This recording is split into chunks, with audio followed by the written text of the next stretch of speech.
Hello! Hello, kumusta po kayo? Kumusta pa ang inyong araw? Kumusta pa ang inyong mga day off, mga kababayan? Sana'y okay lang kayo. Ayan, heto na naman ako at thank you Lord. Okay naman, sa awa ng Diyos.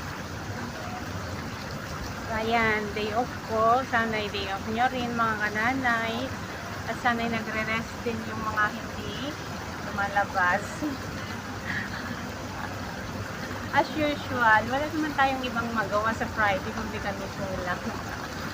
Thanks God pa rin kasi ayan, day off na naman natin, and then nandito na naman tayo sa kung saan saang part, and ayan, we are still beautiful. Thank you Lord, diba? Ganun lang mga kananay, happy lang, and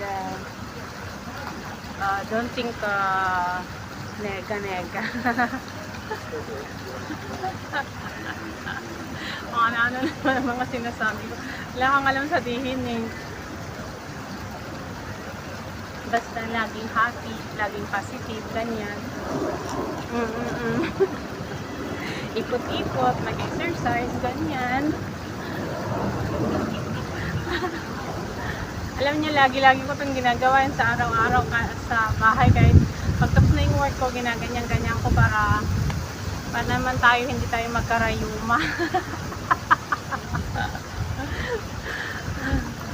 Mahirap yung maagang magkarayuma, guys.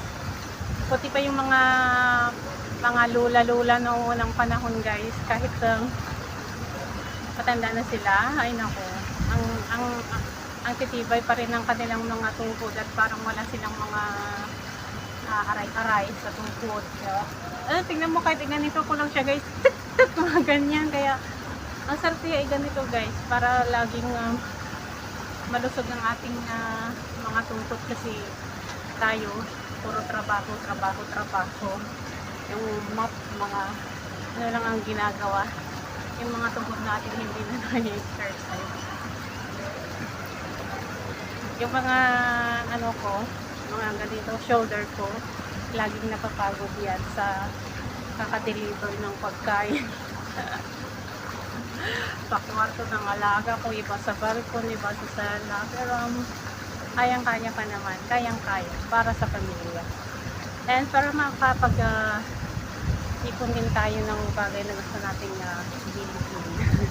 Diba mga kananay, kailangan tiis, tsaka